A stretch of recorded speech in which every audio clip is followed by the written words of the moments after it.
They threw me out in the rain, at my own husband's family party dress, ruined hair, plastered the quartet still playing, like cruelty was part of the playlist. The door hit behind me so hard it felt personal. I stood there on the stone driveway in heels that had never met a puddle and thought, yeah, that happened. My name's Riley, and for 2 years I tried to belong to the Whitakers of Rolling Brook Estates, the kind of family that speaks fluent fundraiser and treats brand names like scripture. I married Grant because he made the world feel easy tacos on Tuesdays, jokes about cilantro tasting, like hope, the kind of soft talk that makes you believe the hard parts will get quieter. But money is a language, and I never got the dictionary. At his mother Lorraine's 60th, the house glowed like a cruise ship on a hill. Valet running ice sculpture of the letter L sweating into a silver tray, and every hello came with a scan. Where did you go to school? What do your parents do? How nice that Grant is so open-minded. I kept smiling. I kept answering community college and 2 jobs, grew up in group homes, proud of every floor I mopped and every bill I paid. You know what I mean? But their smiles were tight, like they were saving the real ones for later. The moment it all snapped was small and loud at the same time. A bump, a red splash across Lorraine's ivory dress, my breath just gone. I reached with napkins saying, "Let me help, I'm so sorry." And she recoiled like I was fire. "Don't touch me," she hissed. Then she climbed onto the little band platform and tapped the mic with that brittle smile. "Some people do not belong in civilized rooms," she said, eyes on me, like a laser pointer. I looked for Grant and found him studying his shoes. "Security," she added, "please escort this person from my home." That word person cut more than the rain. The guards were polite, they always are, and my heels clicked across the marble while the quartet played something beautiful for a scene that wasn't. Just before the door shut, she said, "Some people need to know their place," and the storm answered for me with thunder. I started walking because there was nowhere to stand that felt like mine.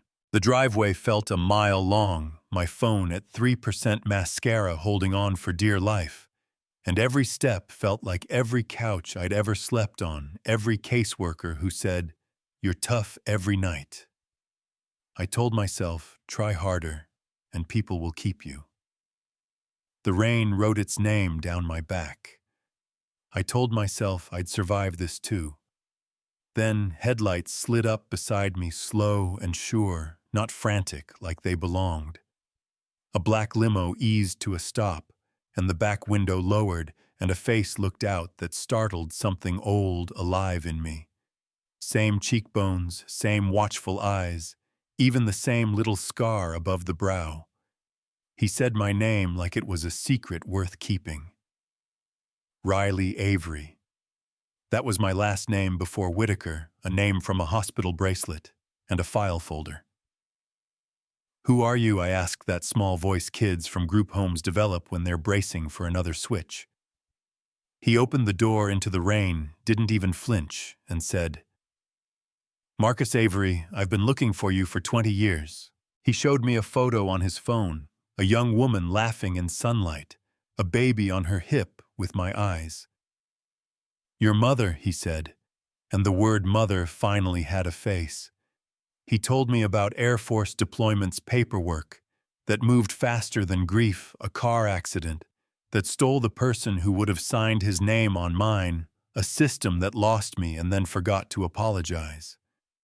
3 months ago, an investigator found a thread, he pulled it, and here I was in a storm on a driveway, about to decide whether I would let myself be found.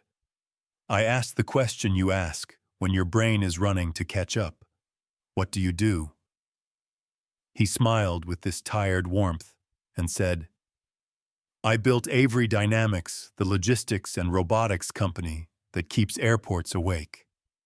I'd read that name. Everyone had.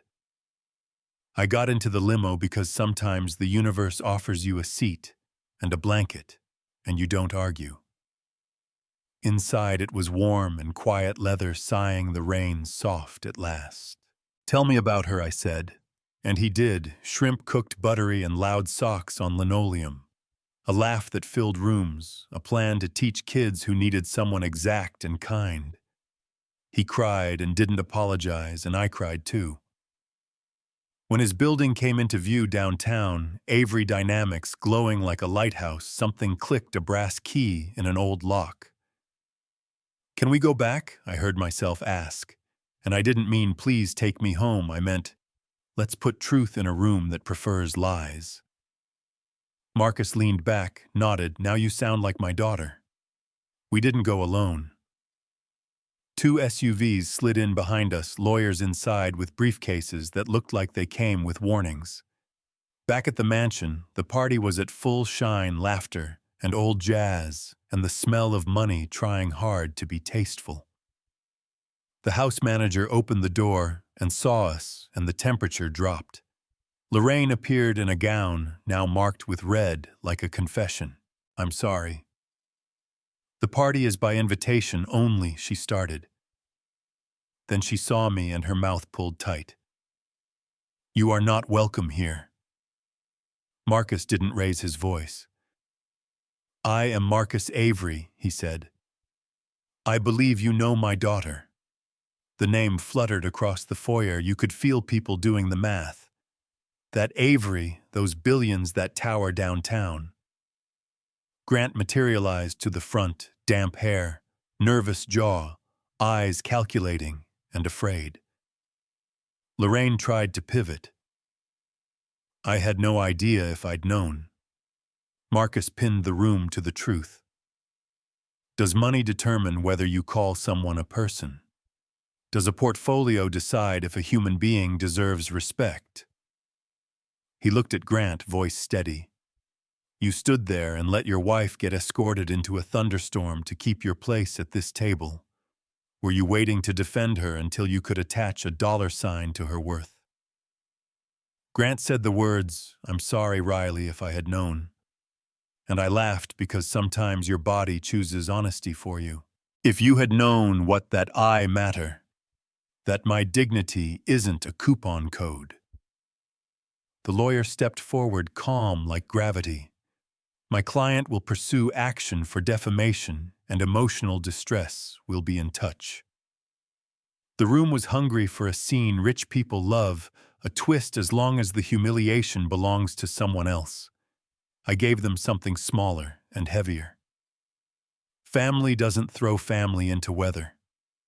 I said love does not evaporate at the first stain on a dress.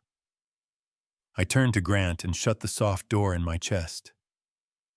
If you ever wonder whether I was enough, I was. You weren't brave. We left and the night felt different, not because the rain stopped, because I wasn't begging it for mercy anymore. In the lobby of Avery Dynamics, the security guard held the door like he'd been waiting years to do it. Marcus said, I can offer resources and time and a father who learns fast, but the work of who you are belongs to you, and I said, good, give it here. 6 months later, I had a small penthouse with a ridiculous view of the river, a rotation in operations where I learned how fragile things travel without breaking, and dinners with a father who asked if I wanted the last shrimp before he took it. We started a fund in my mother's name for kids aging out of foster care, the ones with more grit than help. The Whitakers sent flowers so big, they had their own weather, and a bracelet from Paris, and a note with careful handwriting. Grant called and texted, and waited outside my lobby once. He said he loved me, and I believe he loved the idea of me, and those are not the same.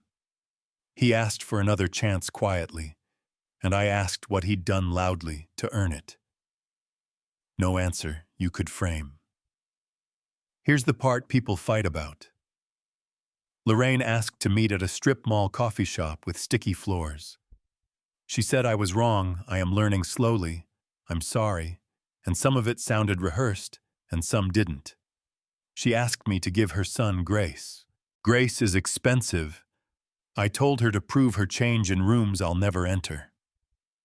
Last week, Grant mailed a letter in ink, said he was leaving the family business, moving to Denver, to build something with his own name on it.